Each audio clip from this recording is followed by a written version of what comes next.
ఆది కాండము 4వ అధ్యాయము 6వ వచనం. ఆది కాండము 4వ అధ్యాయము 6వ వచనము. యెహోవా కయీనుతో, నీకు కోపమేలా? ముఖము చిన్నబుచ్చుకొని ఉన్నావేమి? నీవు సత్క్రియ చేసిన ఎడల తలనెత్తుకొనవా? సత్క్రియ చేయని ఎడల వాకిట పాపము పొంచియుండును.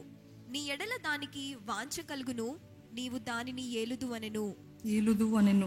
అదే వచనాన్ని నేను వేరే ట్రాన్స్లేషన్ ఈజీ తెలుగు వర్షన్లో చదువుతానండి, ఎందుకంటే నాకు కూడా కొన్నిసార్లు మీలాగా అర్థం కాదు.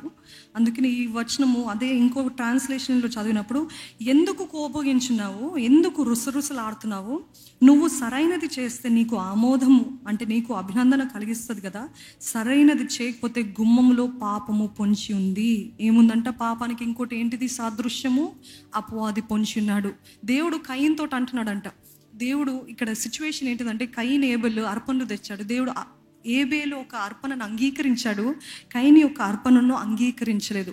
అప్పుడు ఈ కయీను అన్నాడంట, ఏంటి నువ్వు ఏబేలు అంగీకరిస్తావు, నాదెందుకు అంగీకరించవు అని అంటే, దేవుడు అంటున్న మాట, నువ్వు సరైనది చేస్తే నిన్ను అభినందించనా, నిన్ను మెచ్చుకొనా, నిన్ను ఎత్తి చూపించనా, నిన్ను హెచ్చించనా?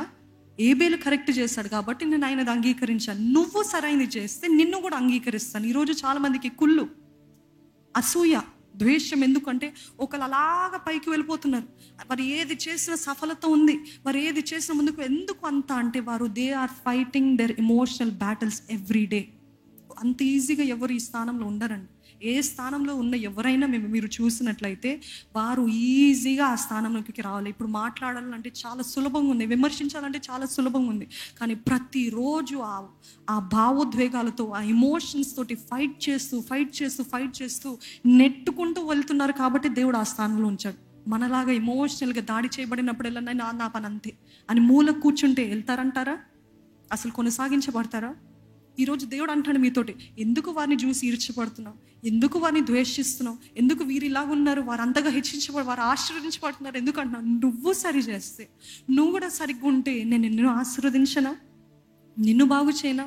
ఎప్పుడు చూసినా ఇద్దరి పైన ఆడిపోసుకుంటుంటావేంటి? ఎప్పుడు చూసినా భర్త పైన ఆడిపోసుకుంటుంటావు, భార్య పైన ఆడిపోసుకుంటారు. ఎవరైనా మంచి స్థాయిలో ఉంటే వారిని ఆడిపోసుకుంటుంటావు ఏంటి? యూ డూ రైట్, నువ్వు మంచి చేయి, నువ్వు సరి చేయి, నేను అప్పుడు నిన్ను కూడా ఆశీర్వదిస్తాను. ఈరోజు నువ్వు సరి చేయడానికి నువ్వు సిద్ధంగా లేవు. You are not ready to do right. How can I bless you? ఎంతసేపు నీ గురించి నువ్వు ఆలోచిస్తున్నావు, సెల్ఫ్ పిటీతోటి మునిగి ఉన్నావు. నన్నే అన్నారు అని దాంట్లో నువ్వు కుమిలిపోతున్నావు. అందుకే నేను బయటికి రాలేకపోతున్నాను, అందుకే నేను నిన్ను వాడుకోలేకపోతున్నాను, అందుకే నేను నిన్ను హెచ్చించలేకపోతున్నాను. ఈరోజు కయీనుతో చెప్పినట్టు దేవుడు మనతోటి చెప్తున్నాడండి.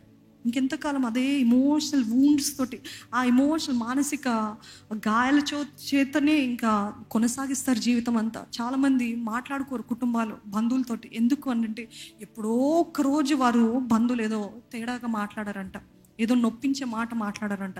అది 7 సంవత్సరాలు ఆయన మాట్లాడి, కానీ అదే మోసుకుంటూ వెళ్తా ఉన్నారు. ఎందుకంటే హృదయంలో గాయపరచబడ్డ నన్ను అంత మాట. మీరు ఎవరండి, మనం ఎవరమండి? ఏమనుకోకండి నేను ఇట్లా అంటున్నానని. నువ్వు ఎవరివి, నేను ఎవరిని? మనం ఏ పార్టీ వారమని మనకి ఇంత గర్వం, ఇంత అహము? ఎంతసేపు వీరు నన్ను గాయం చేస్తారని ఎంతసేపు అంటూ ఉంటారు. కానీ గాయపరచబడ్డారా? కొంతసేపు నొప్పి ఉంటుంది, కొంతసేపు బాధ ఉంటుంది. అవును, వెంటనే దాని నుండి బయటికి రాలేము. కానీ ఇంకా దాంట్లోనే కూర్చుంటారా? ఇంకా క్షమించలేరా? ఇంకా ముందుకు వెళ్ళలేరా? మీరు ఎంతగా మీ జీవితంలో సఫలత చూడాలని అనుకున్నప్పటికీ మీరు ఎమోషనల్గా గాయపరచబడి ఆ క్షమించలేని హృదయం ఉందనుకోండి, దేవుడు మిమ్మల్ని హెచ్చించలేడు. నమ్మిన వారు బిగ్గరగా హల్లెలూయా చెప్తారా? You have to give thanks because you have to understand.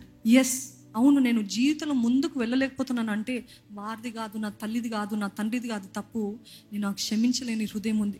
ఆ గాయంలో నేను మునిగి తేలిపోతున్నాను. నేను దాని నుండి బయటికి రాలేకపోతున్నాను. That is why I'm not going ahead in my life. That is why I'm not able to move forward in my life. That is why I'm stagnant. కుళ్ళిపోతున్నాను. నేను ఎక్కడున్నాను, అంతకంతకు దిగజారిపోతున్నాను. ఈరోజు అపవాది మనకి ఎన్నో ఊహలు పుట్టిస్తుంటాడు, భయాలు పెట్టేస్తాడు, క్రిపుల్ చేసేస్తాడు ఫియర్ తోటి. He will cripple us with fear. Cripple అంటే ఏంటిదంటే, ఇలాగా కుష్ఠరోగం వచ్చిన వాళ్ళు ఫోల్డ్ చేయగలుగుతారా అండి? ఓపెన్ చేయలేరు, అట్లాగా స్టక్ అయిపోతారు.